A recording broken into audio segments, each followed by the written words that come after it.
Spontaneous English speaking. The secret to spontaneous English speaking lies in all the 6 solutions that I've told you today. The 6 interconnected solutions are going to make you fluent and spontaneous. When somebody randomly speaks to you in English, you should be able to speak with equal fluency, and that is what we'll focus on. Hello, everybody. How are you all? Hope you're doing great. So, welcome back to another session of learning English and improving your English speaking skills with me. Today is going to be an awesome lesson where I'm going to take on a problem of yours during English speaking that is common. I recently received a comment, and a lot of people agreed that they are facing this problem. This is the problem of speaking English spontaneously, not being able to speak English spontaneously or randomly when a situation arises where you're required to speak in English. It's like you don't know what to say. You are fluent in English when there are situations where you are speaking pre-prepared sentences or the content is already prepared. For example, you might be giving a presentation or something like that. That is okay, but randomly, when you have to speak in a particular situation with somebody, at that time, you face this problem with speaking spontaneously in English. How do you bring that spontaneity? Today, I'm going to address this particular issue. I received a comment, and we got more than 10 replies, with so many people agreeing that this is a problem faced by a lot of people. Today, I'll provide the complete solution to this problem. So, are you all ready for this? I'm Ariel. Before we begin, please subscribe to the channel so that you can get all the lessons. Please like the video and share it with your friends too. Now, coming back to today's lesson, the secrets to speaking English with spontaneity. How do we bring spontaneity while speaking English? Spontaneously speaking English is a skill that we need to develop. What is spontaneous speaking? What happens when you're speaking spontaneously? For example, I am speaking right now, and this is a form of spontaneous speaking. I am not preparing any sentences in my mind. I'm not thinking about the stuff that I want to say or what I need to say next. In terms of language and speaking, I'm not preparing anything in my mind. It's coming from within, continuously. When you do not have to take a pause to think about something or to collect your thoughts, that is known as spontaneity. I'm not saying that you don't have to pause at all. We will come to that and discuss it in the solutions.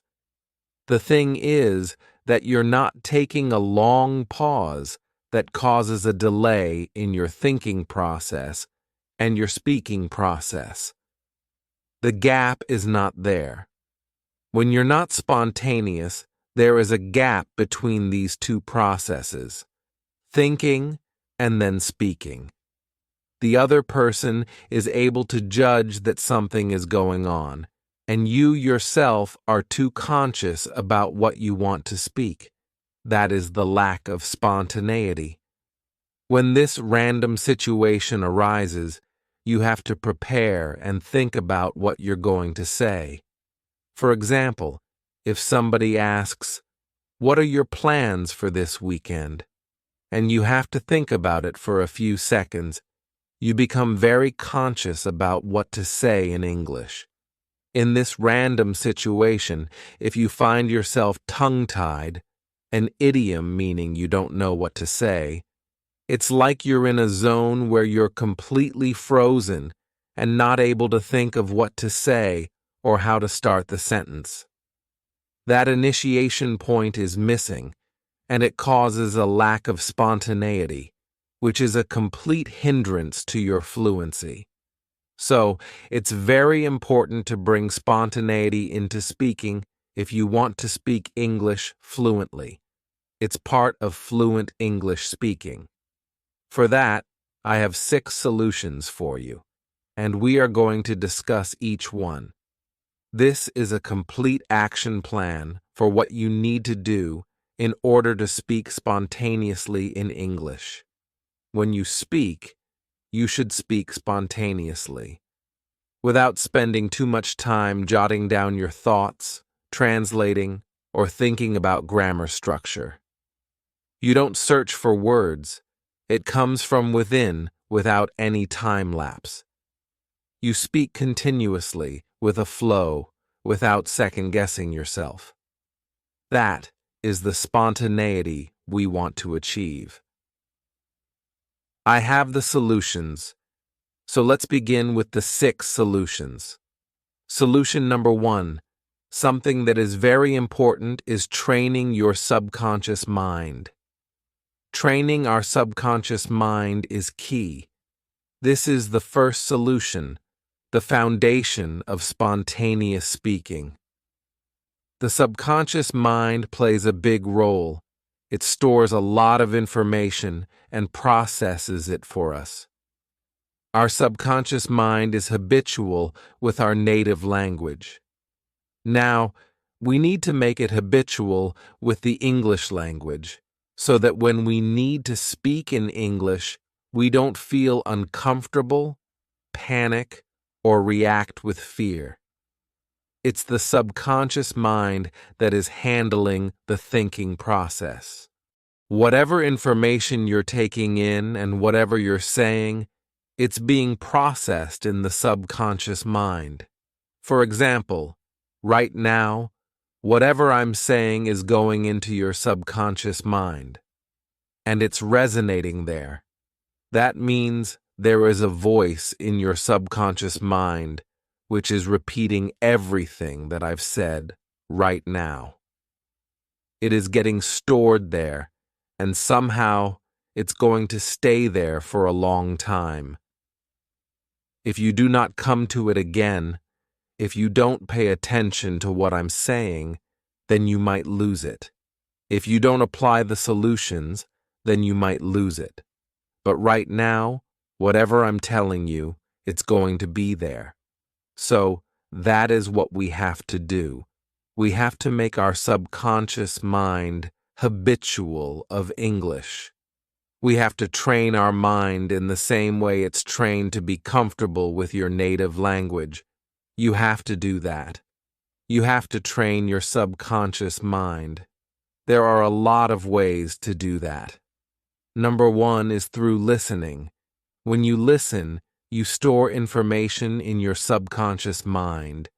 It's like you're creating an inner environment of the English language. There is an external environment where you keep books, do this, do that, to create an external environment of English. Right now, what you have to do is create an internal environment of English so that your subconscious mind is trained enough to accept the English language and be prepared to come up with any answer, any sentences, the thoughts, or words whenever it's time for you to speak in English. For that, you have to listen to a lot of English content. You have to listen to good English, good models of English. Please pay attention to this. Whatever you're listening to should be a really good source of English, accurate English and fluent English. So always select a source that is accurate and fluent, then listen to a good source of English. It can be anything related to your interests: education, entertainment, lifestyle, health, whatever you want. You need to listen to something in English. YouTube is the biggest platform that provides so much content in English. I recommend movies, YouTube channels, songs, and lots of listening resources. Watching good English content is also important, as you know. You are creating an internal English environment for yourself. You are giving context to your subconscious mind by watching things in English, because your senses, your visualization, vision, and hearing, auditory senses, are involved in the process of taking in the information. Input is key, and taking in good English content is crucial. This is how you are going to train your subconscious mind to become comfortable with English. Now let's move on to solution number 2. Solution number 2 is extremely important, bringing clarity to your thoughts. Whatever we are speaking comes from our thought process. We are thinking in a particular language, right? Our thoughts are what we channel through speaking, so it's all about our thoughts and how clear they are in a particular language. Whatever we are thinking, is it clear enough? Bringing clarity to that thought process is important. If you are unsure, if you have doubts, or if you're not clear about what you want to say, that is going to become a hindrance to your spontaneity. You need to be sure about your choice of words, whatever you want to say. Bringing clarity into your thought process is crucial. For example, if you get confused between two words or grammar structures, that confusion hinders your clarity. You're not clear with your thoughts because what you want to say gets lost. With that first sentence or thought that comes to your mind, you're so confused, wondering, should I use this word? Should I say that? You worry about whether you're going to say it correctly, and whatever you wanted to say next, it's nowhere in your mind now because you're too confused. That is a loss of clarity. You're experiencing a loss of clarity. You need to bring clarity to your thoughts. How do you do that? How do you bring clarity to your thoughts? Because again, whatever you're saying and thinking happens so fast. It's happening in milliseconds. You cannot even measure how quickly it's happening. You're thinking something, and you're just speaking. You don't even realize what you're thinking if you're comfortable enough in a language. This is what happens in your native language, right? Why are you so spontaneous?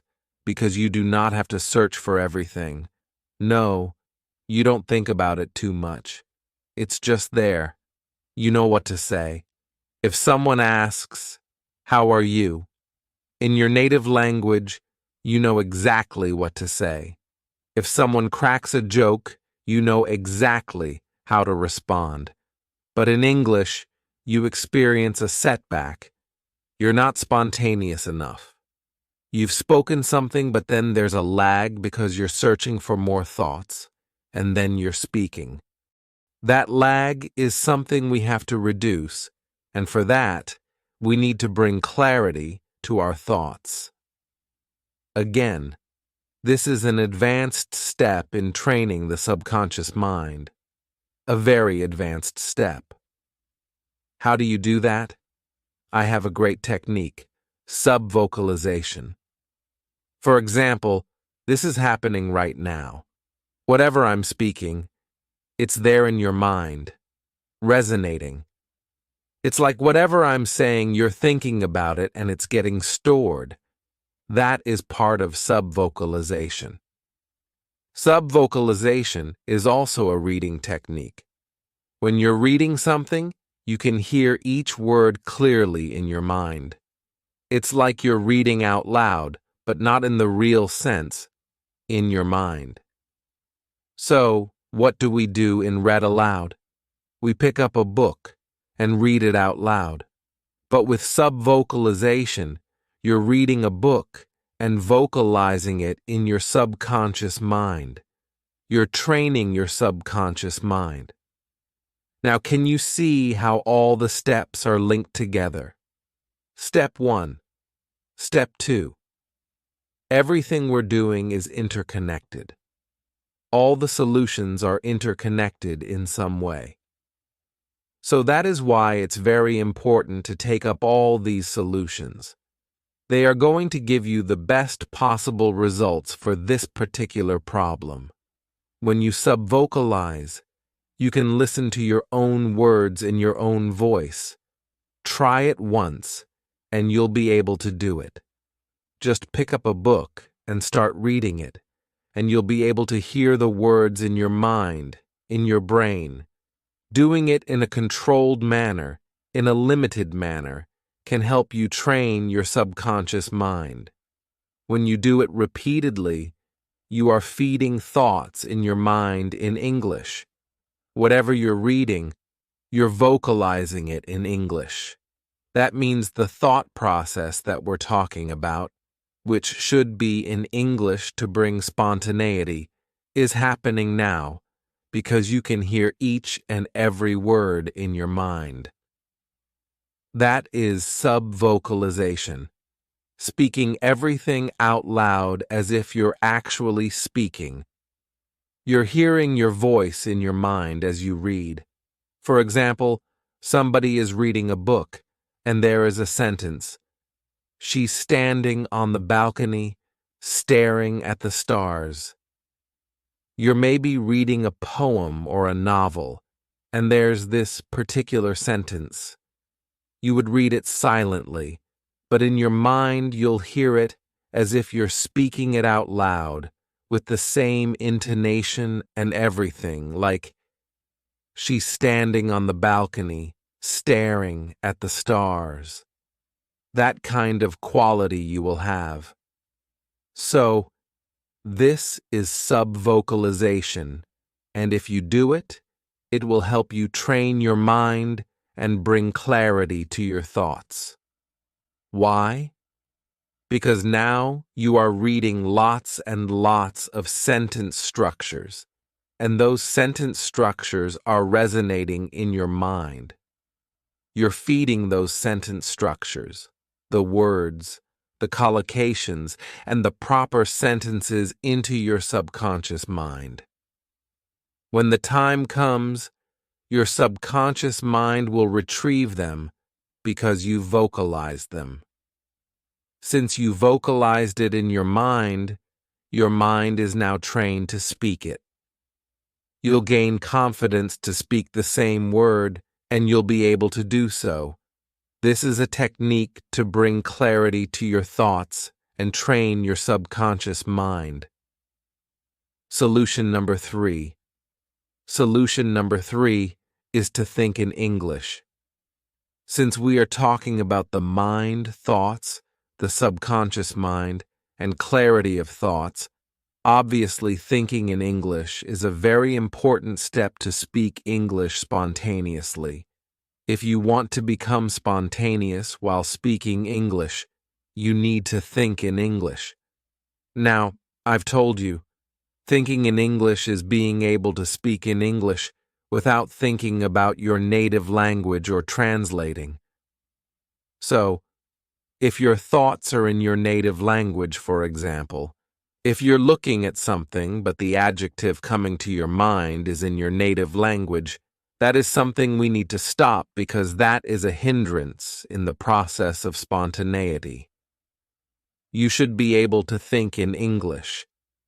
That means if you're looking at an object, you must describe it in English.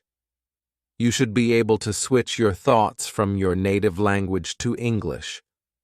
Whatever your native language is, whether it's French, Italian, Spanish, Tamil, Telugu, your thoughts must switch to English instantly because now you have to speak in English. This should not be something you do deliberately. It should be natural, like, oh, okay, she's asking me something in English, I have to reply in English. That is the process of thinking in English. It means you're able to retrieve your thoughts, the words, and the information you know in English at the snap of your fingers, just like that, within a second. You need to practice thinking in English, and with practice, you'll be able to bring spontaneity to your thought process. That will happen, but for that, you have to practice. I've already given you so many techniques and ample practice lessons on thinking in English. Now, you have those lessons, and you need to practice. This is something you'll develop as a skill. It's like a habit that you're developing, a habit that you have to give to your subconscious mind. That English must now be your habit. You have to tell your subconscious mind, and that is what we are doing by thinking in English. Whatever we are speaking, the thought process, everything should be in English. There should be no mix-up of two languages, no native, no English, no partition, nothing. If you're talking in your native language, then that's it. But if you're speaking in English, it should be all English. You should not search for words. You should not translate. The biggest problem we address in thinking in English is translating thoughts from native language to English. For example, if you have to give an answer and the thought is in your native language, you're well versed in that language and you know what to say. Now you're trying to translate it, trying to find the same word or a similar word. This kind of process we need to eliminate if we want to bring spontaneity to our speaking process. That is why thinking in English is very important. Solution number 4. Solution number 4 is to focus on flow instead of flaw. Flow is the smoothness with which you speak, the flow of words. Flaw means mistakes. Your focus must be on the flow of words, not on the mistakes you might make. Proper sentence structure, whether or not you're speaking in the correct manner. See, if you're somewhere in the middle of your English learning journey, you're bound to make some mistakes. The important thing is, are you learning from those mistakes? If you're learning from your mistakes, that's totally fine. That's part of your learning process, and you have to accept it. But if you're totally focused on the mistakes you're making, you'll never be able to focus on the flow of your words. Fluency is about the flow of words, the flow in which you're speaking. Right now, when I'm speaking, there is a flow to the words, as you can hear. The sentences, everything, they're coming out with a flow. That's the flow of words. Any fluent speaker will have a great flow of words. They speak with flow. What is fluency? It's the flow, just like water flows effortlessly. That is how you should speak English, with a particular flow. Flow means effortless speaking. If you have that particular flow, spontaneity will automatically come to you. If you're spontaneous, you are fluent. That means you have a particular flow of speaking. That is what I'm trying to say. You have to maintain the flow of speaking. Your flow should not break. That particular flow is what you need to focus on. If you're speaking, hold on to the thought instead of focusing on the mistakes, the grammar structure, or whether you're speaking correctly. This is something you do in the background, backstage. Right now, it's time for the performance. The curtains are drawn, and you are on stage. You have to perform. Think of it this way. When somebody is performing, things are happening backstage. But the audience doesn't know what's happening backstage. They only see the performance. So, when you speak, that flow is your performance. The way you are speaking is that. Now, at the backstage, you would consider your grammar, your vocabulary, everything, all that you're doing, That's the part of your learning process. When you are trying to learn a grammar concept, at the time, you are trying to form structures in your mind related to a particular grammar structure and this and that. A particular grammar concept, that's totally fine to think about that concept at that particular time. You're practicing, but this is the real time. This is the time of performance. Now, all the rehearsals have been done.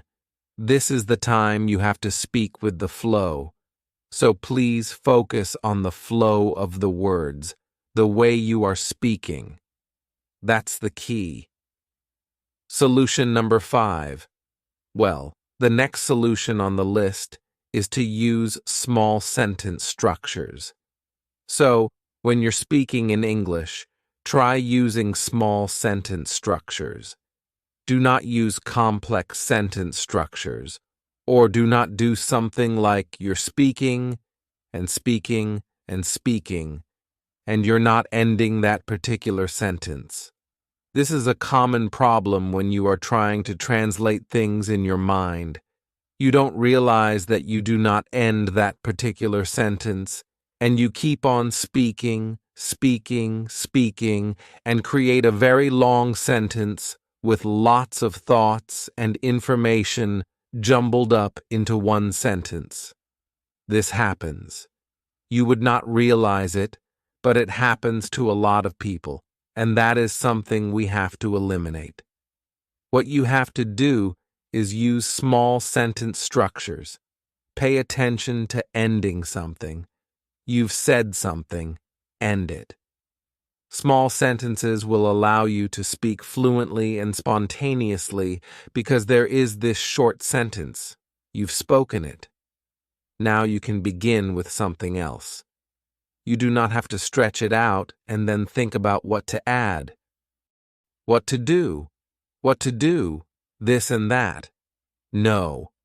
A grammar structure is also easier to maintain with a small sentence, so that structure you're looking for, the I want to speak accurate English, what I'm doing should be accurate. If you want that, you need to use small sentence structures. That means do not use just 2-word, 3-word sentences. No. Use proper sentences, but again, like what I've said before, you have to end that sentence. You've given a particular piece of information, end that sentence, and begin a new sentence for the next information. Do not keep on adding information after information using conjunctions like and, so, and, because this is what a lot of people do. I've seen that this will happen with you. It's okay. This is not your fault. This is happening because the subconscious mind is pushing you to just get out all the thoughts at a single time so that you do not switch to your native language. It's a coping mechanism, okay? So, nothing is wrong. It's not your fault. What you have to do is manage that coping mechanism using small sentence structures. Do not use and a lot. For example, one sentence, and you are continuing, and you're continuing, so you're continuing, you're using so, and, but, all these common conjunctions a lot, and then continuing what you were saying. Don't do this. This will create confusion in your mind about what to say next and what to do. Use small sentence structures. It'll keep your thoughts clear. That was solution number 2, right? Clarity of thought. This will help you maintain clarity too. Remember, I told you, all the solutions are interconnected. So yes, solution number 5, use small sentences. Solution number 6, the last solution for today is, again, very important, and that is to take meaningful pauses. Take meaningful pauses whenever you're speaking. Taking pauses in between is important. Now, I'm not talking about a very long pause where you're thinking about something, trying to think about your thoughts, preparing all the sentences. No, just a millisecond of a pause in between. You cannot just speak and speak and speak continuously. A lot of times this happens when you are kind of nervous to speak or anxious to speak everything in English. You're anxious not to translate. When these things are happening, you would not realize you're speaking continuously, like in a single breath, trying to say everything. This happens, again, as a kind of coping mechanism, so that you do not go back to your native language, or do not translate, or because you want to get everything out in English. You want to speak in English as much as possible, and all these thoughts are making you anxious. As a coping mechanism, what you end up doing is trying to speak everything in a single breath, like you're speaking, speaking, speaking, and not taking any kind of pause in between. Now, these pauses are of a very short time period, less than a second. For example, as I am speaking right now, as you listen to me, you would realize that I'm also taking mini pauses, kind of millisecond pauses in between. That is what you are supposed to do. Take those pauses to bring spontaneity, because this is going to give a pause to your thought process. If you're trying to think about your native language, if you're resorting to your native language, these pauses will do the work of resetting your thought process in English. These pauses will also let you think about other things that you want to say. These pauses let your audience take in all the information you're saying. For example, you are talking to a friend who's standing in front of you, right? You are talking to that person. You spoke something. You spoke a sentence. Now this is the information that your friend needs to take in. His or her mind needs to also absorb that particular information, and that millisecond of pause allows you to let that message go to your friend. Then that person, whoever it is, can also understand you better. You automatically sound fluent. This brings fluency and that spontaneity you're looking for, because that particular pause gives you confidence. It gives you clarity of thought. It also stabilizes your thinking process. All these anxious thoughts that are coming to your mind, they would stop. You can use these pauses in a very positive manner. So the pause looks really nice. It sounds really great when you take those millisecond pauses in between, right? Take a meaningful pause. A meaningful pause is this: the small pause, the millisecond pause that you take. That is the meaningful pause because it adds meaning to what you're saying. You want to end the information right there. You're putting a full stop. That is also included when you speak. If there's a full stop, you need to take a pause there. You're ending a statement. You're ending a sentence. How would the other person know that's the breakage point? How would the mind know that's the breakage point? Now, from this point, new information is going to get started. Either you're going to speak or your audience is going to listen to new information. That's the indication. This pause is very important. So, take a mini pause. This will bring clarity of thought, plus it will help you become spontaneous while speaking English. So, these are all the 6 solutions for you to become spontaneous while speaking English. That was the lesson for today. How to speak spontaneously. Spontaneous English speaking. The secret to spontaneous English speaking lies in all the 6 solutions that I've told you today. The 6 interconnected solutions that are going to make you fluent and spontaneous while speaking English. Because spontaneity is important. When somebody randomly speaks to you in English, you should be able to speak with equal fluency, and that is what we want to achieve, right? These solutions will make you fluent and spontaneous. You'll be able to speak English in any random situation. So, are you all ready? Yes? Then take up all the 6 solutions. Take them up, do it, do all the tasks, and become spontaneous while speaking English. Do let me know in the comment box below that you are going to take up this particular task. All the tasks, everything, the solution that I've told you today, you are going to follow. Follow the solutions, and you are going to become spontaneous in English speaking. Also, do let me know about your English speaking practice, how it's going on. Also, share this particular video with your friends. Like it, share it. Keep watching, and keep practicing. That was the lesson for today. Now I'm going to meet you again with a new lesson. Till then, everybody, take care. Bye.